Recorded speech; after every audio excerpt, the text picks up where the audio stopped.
जिसने घुमाने वाला डायल टेलीफोन बनाया था वाकई में बड़ा जीनियस था। नंबर मिलाना हो तो बस जिस अंक को दबाना है उस पर उंगली डालो, डायल घुमाओ जब तक स्टॉपर तक न पहुंच जाओ, फिर छोड़ दो, डायल अपने आप वापस घूम जाएगा।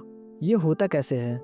डायल के नीचे एक स्प्रिंग लगा होता है। जब डायल को क्लॉकवाइज घुमाते हैं स्प्रिंग टाइट हो जाता है और छोड़ते ही स्प्रिंग ढीला होकर डायल को वापस घुमा देता है। स्प्रिंग के ऊपर एक बड़ा गियर होता है जो डायल से एक तरफ के क्लच से जुड़ा होता है। जब डायल क्लॉकवाइज घूमता है तो गियर नहीं घूमता, लेकिन जैसे ही डायल वापस आता है एंटी क्लॉकवाइज डायरेक्शन में तो क्लच लॉक हो जाता है और गियर भी घूमने लगता है। उस गियर से एक छोटा गियर जुड़ा होता है, यानी डायल वापस आता है तो छोटा गियर भी घूमता है। छोटे गियर की शाफ्ट पर एक 3 पंखों वाला कैम होता है, इसे पल्स कैम भी कहते हैं।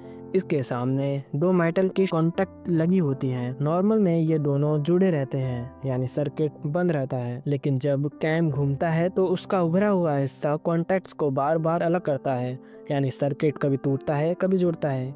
हर चक्कर में 3 बार ये ऑन ऑफ होता है।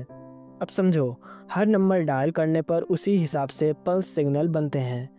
नंबर 1 डायल करने पर 1 बार सिग्नल, नंबर 5 डायल करने पर 5 बार, नंबर 0 डायल करने पर 10 बार। फोन एक्सचेंज की मशीन इन पल्सेस को काउंट करती है। जैसे 8 पल्सेस आए तो उसे पता चल जाएगा कि तुमने 8 डायल किया है। अब पल्सेस एकदम स्टेबल और इक्वल स्पीड पर आने चाहिए। इसके लिए छोटे गियर से जुड़ी एक रॉड वार्म गियर भी होती है। इसके साथ 2 मेटल स्ट्रिप्स लगी होती हैं। जब वो घूमती है तो सेंट्रीफ्यूगल फोर्स से बाहर फैलती है और साइड की वॉल से रब होती है। इससे स्पीड कंट्रोल रहती है और पल्सेस सही निकलते हैं। तो अब टेलीफोन का सिस्टम समझ में आया ना?